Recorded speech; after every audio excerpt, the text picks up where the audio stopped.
আসসালামু আলাইকুম। আমাদের জীবদ্দশায় আমরা বিভিন্ন সময় দাঁতের বিভিন্ন সমস্যায় আক্রান্ত হই। আর আমার মনে হয় বাংলাদেশের দাঁতের চিকিৎসার ব্যাপারে প্রায় 80% মানুষই উদাসীন।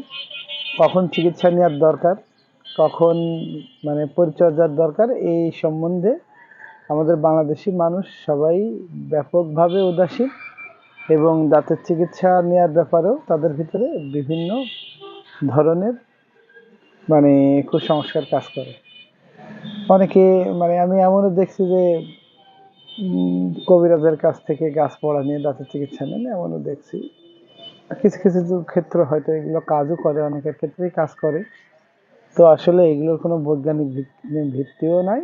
আর এটা কিভাবে কাজ করে, কার্যপদ্ধতি বা ধরন সম্বন্ধেও আসলে স্পষ্ট কোনো কিছু নাই। তো যাই হোক, আজকে দাঁতের আলোচনা নিয়ে আসলাম, দাঁতের সমস্যা এবং দাঁত সমস্যা সংক্রান্ত একটা হোমিও কম্বিনেশন ড্রপ নিয়ে আপনাদের সাথে আলোচনা করব। ড্রপ নাম্বার R-35, ডাক্তার রেডফুড কোম্পানি R-35, যেটা মূলত দন্তশূলের ড্রপ। আর এটার উপাদান সমূহ যদি আমরা দেখি, এটা কম্বিনেশন করা হয়েছে aconite D6, ব্রাইনিয়া D30, calcarea card D30, chamomilla D4, কলোসিন D12, Ignatia D30, staphisagria D8। এবার রোগ নির্দেশনা দেখি। রোগ নির্দেশনা হচ্ছে যে দাঁত ওঠার সময় ব্যথা, যখন বাচ্চাদের প্রথম দাঁত ওঠে, দাঁত উদ্গমনকালীন বেশ কিছু সমস্যা দেখা দেয়।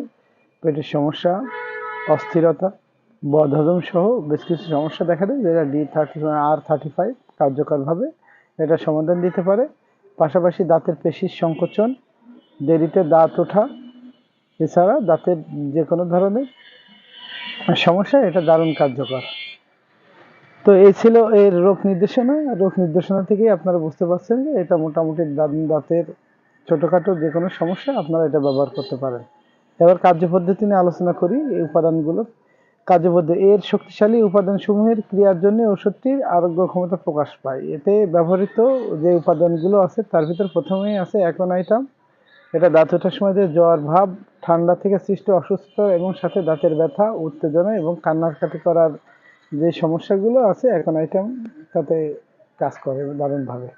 তারপর আছে ব্রাইনিয়া, যা সেরাস বা রক্ত মাংস সংক্রান্ত চামড়ার প্রদাহে দারুণ কাজ করে। ক্যালিকার্ড দাঁতের গঠনে কাজ করে এবং দাঁত উঠাইতে সহায়তা করে। তারপর আছে কলোসিন্থ, এটা হচ্ছে যে উত্তেজিত অবস্থা, কাটানো ব্যথা, অতিরিক্ত অস্থিরতা, ক্রোধ ও অজ্ঞান হয়ে যাওয়া রোধ করতে কার্যকরভাবে সহায়তা করে। তারপরে আছে ক্যামোমিলা। ক্যামোমিলা দাঁত ওঠার সময় বাচ্চারা রাগান্বিত থাকে, জ্বালাতন করে ও মাথা দিয়ে ঘাম ঝরে, যেটা কার্যকরভাবে ইগনিশিয়া সমাধান দিয়ে থাকে। তারপরে আছে ইগনিশিয়া, পূর্ববর্তী বা পুরাতন অসুখ ফিরে আসা, ক্রমাগত ঘ্যানঘ্যানানি, স্নায়ু উত্তেজনতা প্রভৃতিতে নিরাময় ইগনিশিয়া ব্যাপক ভূমিকা পালন করে থাকে।